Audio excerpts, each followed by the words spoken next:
Investigation into the death of Gabby Petito. There's a lot to cover tonight, some new developments that have taken place, and we have some great guests with us tonight. So let me begin, though, by showing you James Schmidt. This is Gabby's stepfather. Raised Gabby as well. He was there early on in her life.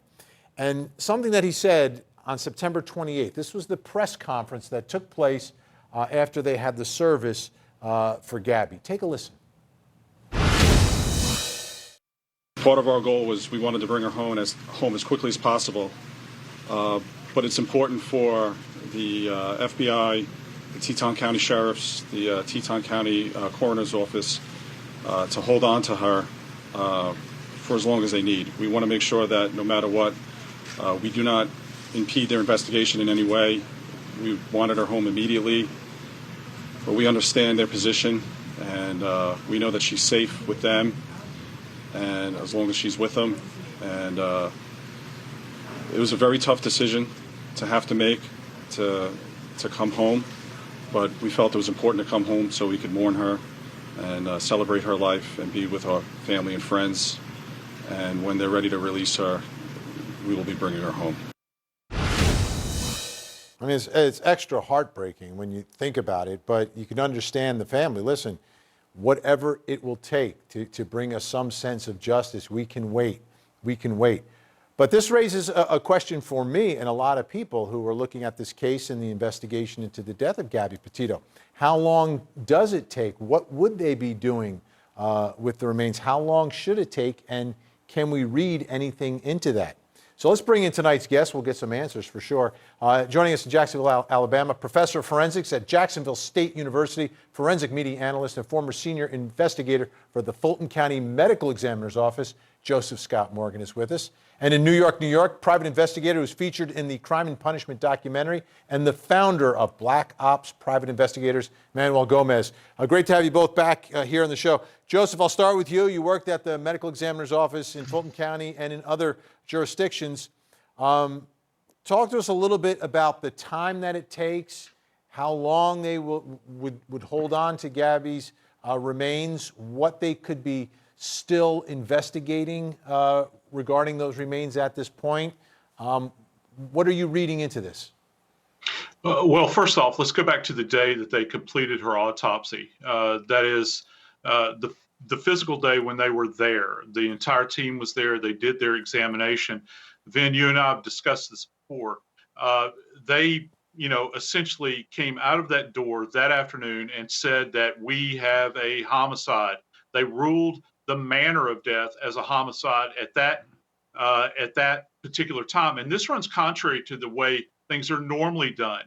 Most of the time we'll get a cause and then we'll get a manner. But now they've kind of backed this up and reversed the process here. They saw what's referred to as homicidal violence, in my opinion, at that autopsy. Right now, they're trying to refine the details here. We're still waiting. And keep in mind, Vin, we're only 15 days downrange since this autopsy. We're talking about a body, forgive me for saying this, that is degraded, that is decomposed. So it takes an amount of time to get toxicology. We want to look at what was going on chemically, and also histologically, those things that we can see with a microscope relative to her body tissues. Now, one other component to this, Vin, is that this took place on federal land, okay? So the FBI, even though they don't have a true federal homicide statute, I think that they're really playing their cards close to the vest here relative to this evidence. They have asked, it's the coroner's prerogative, but they have asked the coroner, let's hold off on releasing the cause of death, the specific cause of death, okay, until we have more information. And maybe, and I've heard a lot of people kick this around, maybe, just maybe, till that point in time when they get Brian Laundrie in custody. We'll just have to wait and see right now. Is there any further investigating, like different types of experts that they could be bringing in now? Like you've got the access to the federal resources. So is it possible that, okay, this coroner took a look at it, maybe we bring in this expert from here, an expert from there, What could Yeah. possibly be taking place? Yeah, there is no what you refer to as a federal coroner or federal medical examiner. The closest thing is the Armed Forces Institute of Pathology, but that's, again, Armed Forces.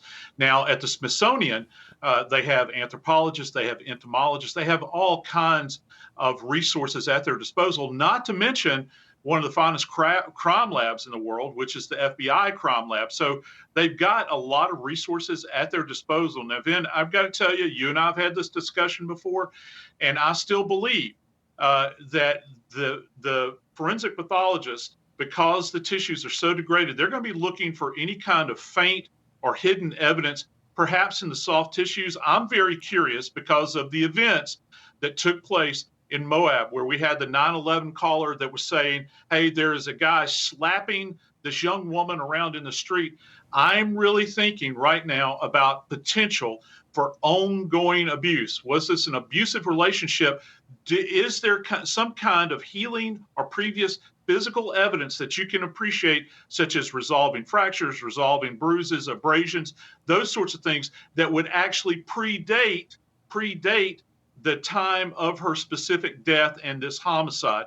Because all of this is a big tapestry that's being woven together. And unfortunately, because of so much time has ticked off of the clock relative to her sitting out there, laying out there where she was left, it's made this a few steps more difficult. Okay, in an exclusive interview with Dr. Phil this week, Gabby Petito's family expressed their frustration, and I think America felt their frustration with the Laundries, saying they contacted them over and over looking for information before reporting Gabby missing, but they never heard from them. One of the texts, we're going to call the police, right? Just letting you know, because we have no idea. No responses. No, a normal parent, when you text someone that they're going to call the cops because you can't find your child, they would reply. Nothing. No response, no nothing. Manuel Gomez, this is the part of the story I think that really struck a nerve with everyone, especially parents. Your child is missing, and the parents that she was staying with are not even responding. Not only did they not tell you that Gabby was missing, but they don't respond to your text messages. This is the stuff that makes everyone angry and makes this family such public enemies. I agree with you. And the problem is, it's not just the father's frustration is not just the fact that the family didn't respond to him, but it's also the fact that he went to the law enforcement and they didn't do anything until Long Island Police Department got involved and called the Florida Northport Police and said, hey, what's going on? And again, this is a systemic problem we have nationwide with, missing person cases like this. Law enforcement usually doesn't take action for the first, like I said, 72 hours. And this is the problem. I mean, and when it's an older person who's not a minor, it can take even longer. And I hope that, the fact that the unfortunate death of Gabby, the unfortunate things that have taken place where the system has failed the family, that we'll correct them now and that light will be shed upon this as it has been, so that, something like this doesn't happen again. This father went there. He spoke to them. He tried adamantly to get help from Northport Police, and he didn't the first day. And it's depressing. It's appalling.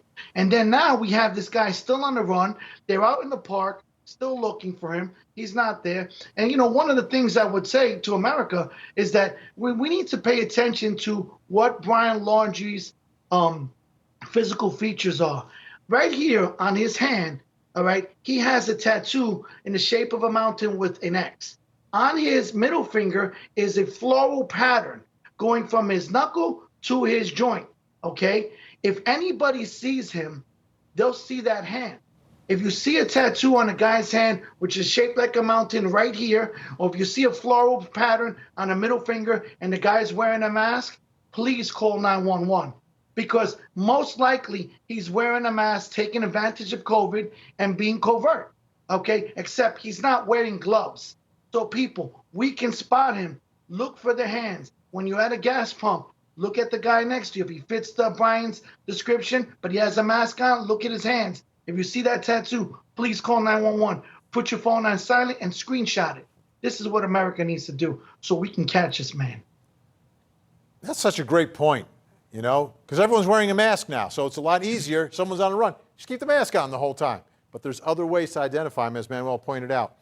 I want to read a statement from the Laundrie family attorney who's been very cooperative in giving information out. But sometimes this stuff makes you scratch your head. Like, how do we get this wrong?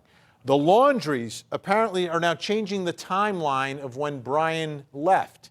And this is the statement from the family attorney. The Laundries were basing the date Brian left on their recollection of certain events. Upon further communication with the FBI and confirmation of the Mustang being at the Laundrie residence on Wednesday, September 15th, we now believe the day Brian left to hike in the preserve was Monday, September 13th.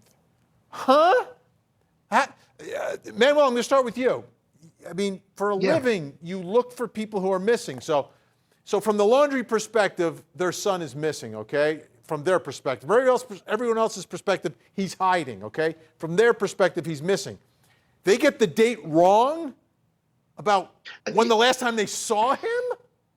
I mean, it's insane. It's a red flag that's across the board. I mean, first of all, like I said before in a prior interview, on the 11th, they were packing the truck. They were packing supplies. The neighbors has already verified that they were loading up that truck and putting the camper top on it. And then he left afterwards. How can you change? And that's the truck that they were loading, that red one. How can you change the story again? I mean, again, this just goes to show that, as I was saying, like most America believes, this family set up his ability to go on the run, and they provided him the stuff that he needed to do. And this changing of the dates is because the pressure has surmounted so much on them, they realize they're getting caught up in lies. And eventually, I predict this family, members of them will be arrested for aiding and abetting a felon. There's no doubt in my mind on that one.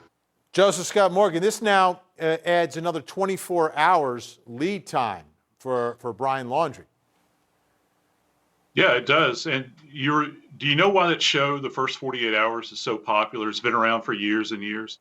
That's a true statement in investigations. The first 48 hours, that's the golden period when we have a case early on. That's when you're going to capture the most data.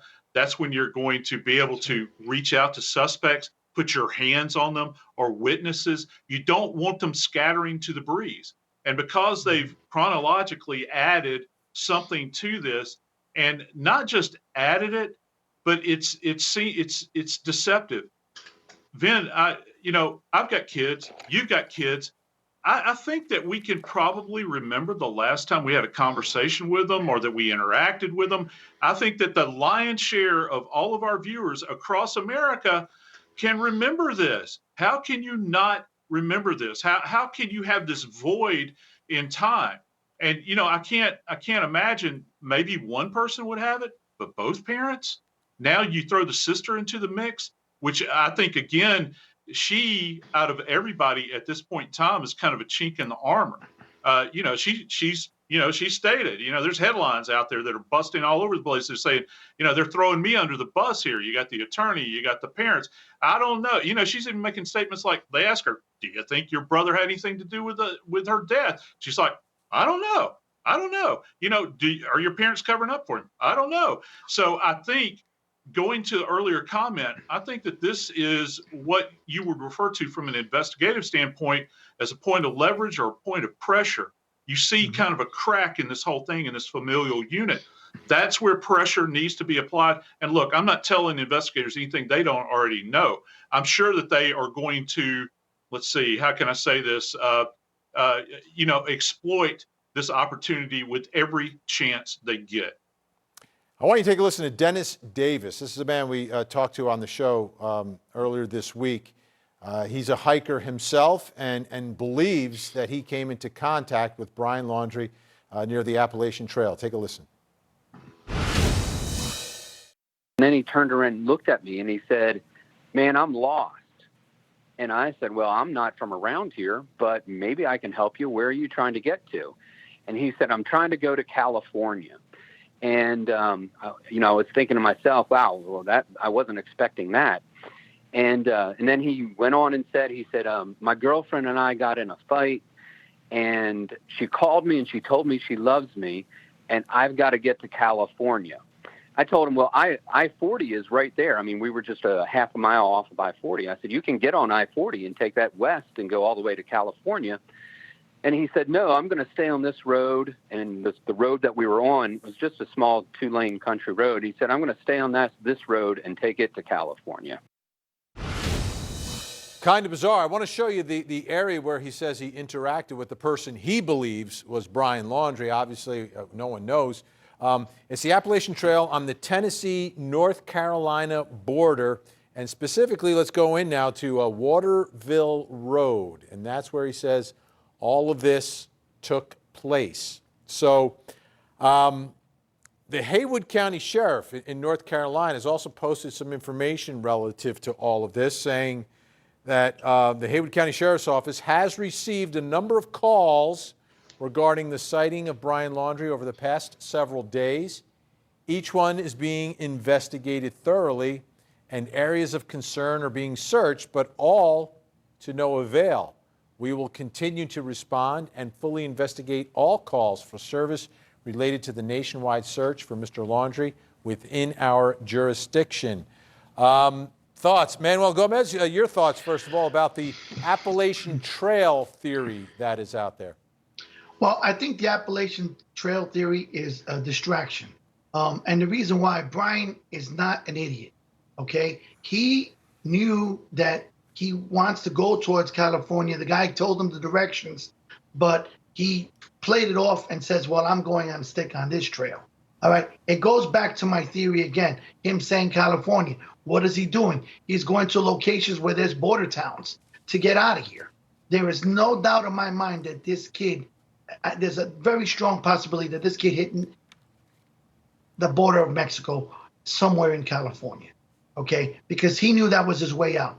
As you said, he didn't choose the way to Texas, which would have been 25 hours. Instead, he chose another direction. And remember, he had days, to play with. He could have driven there very easily within 2 days, and not even be speeding, not draw any attention to him. So there's no doubt in my mind that he is not in Appalachian Mountains. He's not in the woods. He's somewhere watching us, in my professional opinion.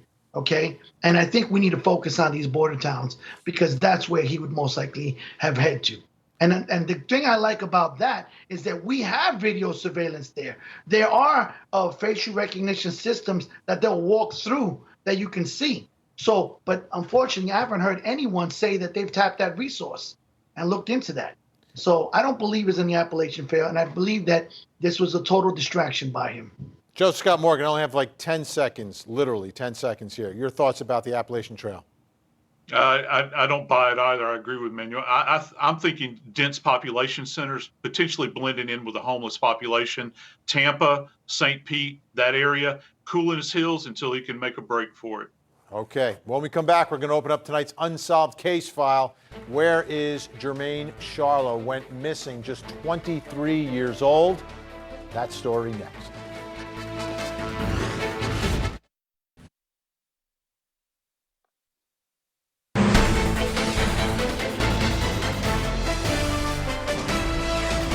It's time to open up tonight's unsolved case file. This is where we ask for your help. If you have any information, if you know anything, secondhand hearsay, doesn't matter. Pick up the phone, make the call. Tonight, our affiliate, KPAX, has been covering the story as we have.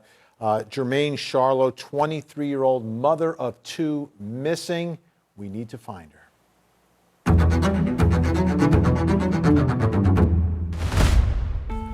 It's been 3 years since Jermaine Charlo, a 23-year-old mother of 2, rounded a corner outside the Badlander Bar in Missoula, Montana, and vanished. Video surveillance from outside the bar on June 15th of 2018 shows the last time she was seen alive. Her disappearance sparked protests across the state, and in 2020, public outcry about Charlo's case pushed local tribe leaders to launch a new pilot program for dealing with the nationwide crisis of missing and murdered Indigenous people. It goes back several generations, so this isn't a new problem, but we're trying to figure out new solutions. Even with all the attention from the public, her case remains unsolved. Guy Baker is the lead detective on the case. It's not a closed case. It's not a cold case. It's still very active. Baker is the second detective to be assigned to the case.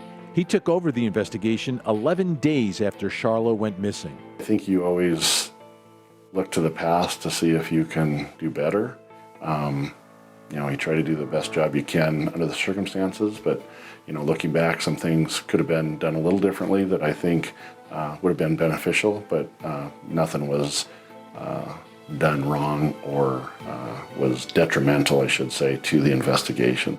Charlo's ex-boyfriend, Michael DeFrance, pleaded guilty to assaulting Germaine in 2013, 5 years before her disappearance. But in new court documents, prosecutors allege that in June and October of 2018, DeFrance violated the terms of that conviction by knowingly possessing firearms and ammunition. DeFrance entered a not guilty plea to the new charges during his appearance in U.S. District Court. Germaine Charlo's relatives were in attendance. I knew he was in trouble for having a partner family member assault against Germaine multiple times, and then he's posting on Facebook pictures of himself holding firearms. So I was really hoping that, that would be addressed, and I'm happy that it was finally addressed and that he is held responsible for his actions. Authorities have not released any information connecting DeFrance to Charlo's disappearance. I just hope that this is a stepping stone in the right direction to where we can actually find Germaine and bring peace to our family. It's heartbreaking and frustrating all at the same time. If you have any information, you can call the Missoula County Police Department, Detective Guy Baker, 406-552-6284, or the Flathead Tribal Police at 406-675-4700. Again, anything that you may know, may have heard, could make the difference. Still with me, Professor of Forensics at Jacksonville State University, Joseph Scott Morgan, and private investigator Manuel Gomez. Also joining us now in Missoula, Montana, anchor and reporter with our great affiliate KPAX, Jill Valley is with us. Jill, I'll start with you. Thanks so much for taking the time. Is there any update? Are we any closer to getting some answers for the family? I think in this case, the wheels of justice are turning very, very slowly. The latest court situation is a little confusing, I think, for those who do not have a legal degree, which is a lot of us. But as we know, his attorney is trying to get those charges, the case dismissed, those charges dropped when it comes to the firearm, basically saying something to the effect of, state law when it comes to partner family member assault and the federal law, they don't quite gel. And it was just last Friday when the prosecution responded to that motion to dismiss. They're saying the statute under which DeFrance is charged is vague. It doesn't give a fair warning on what constitutes a violation. It's arbitrarily enforced. The state, of course, disagreeing with that, saying there's plenty of legal precedent discounting that argument. But his attorney, Michael Donahoe, called the definition of this overbroad, and it causes conflict with the federal code being used to charge him. And what I think that means to lawyers and the judge is one thing. What it means to family members and those who are searching for Germaine is another. It's just the slowing up of the process as they're trying to somehow find a way forward legally to try to get some answers to this case. So it was kind of a big deal when he was first arrested for that, and he was in federal court, lots of media, lots of family members. These next couple of appearances, not quite as much. I think we're just waiting for the final decision. Will these charges stick? Will there be a trial? And then what comes next? Where will this lead? Manuel Gomez, searching for Germaine. How do we get an answer? How do we get some sense of justice for this family? Well, it's I'm at a loss for the family, and my condolences go out to them, for her being missing, and I hope she's still alive. But one of the things that I know, and I had a case not far from Missoula, Montana, where there's a big problem over there with sex trafficking. girl, Jermaine Charlo, fits the bill. She's coming out of a bar, 1 o'clock in the morning, 1 a.m. being seen. And there is a spot in Missoula that the police departments are not checking, which I was actually researching today. Bedpage escorts. They actually advertise selling these women. And then they even rate them. They have stars and ratings that they give. They even tell you the prices of selling them. And this is a problem that we have in Montana, New Mexico, Baltimore, Maryland, even Babylon, New York. I mean, and they're advertising these girls. I believe in this case that she is a prime candidate for sex trafficking and that this is something that needs to be examined. I was looking online today searching for her because they show the girls that they're selling. So I don't think they've not looked into this aspect, and I hope they do. I hope the investigators are listening. Joseph Scott Morgan, your thoughts about the search for Jermaine? Native American population is at great risk. It always has been. And I have to tell you, when you're conducting an investigation, there has to be effective communication. You've got tribal police that are involved. You've got Missoula that are involved. And the feds need to be involved. The FBI, the Bureau of Indian Affairs needs to be involved. Okay. And so you've got this multiplicity of investigative agencies, unfortunately, because of my experience with Native Americans that have unfortunately turned up deceased, there is a huge disconnect. And as always in our country, Native American peoples are always made to go to the rear all the time. And this even extends to things like missing persons, things like death investigations. So, I have to say, in this area, it is a prime area for human trafficking. There are major arteries that run through these areas where interstates can be accessed. And the thing about it is that many people that inhabit and that live on tribal lands, they're not exactly enthusiastic many times about coming forward with information that they may have, either out of fear or I think more out of just absolute total frustration because they never get questions answered. All right. And I'm sure that the folks in Missoula are fine people. I'm sure the PD is a fine organization, but this isn't just limited to this. It's this breakdown in communication. It happens with tribal people all over this country. All right, we'll continue to stay on this story and on this case. Jill Valley, KPAX, thank you so much. Appreciate your time tonight. Joseph Scott Morgan, Manuel Gomez, we'll see you again very soon. Still ahead.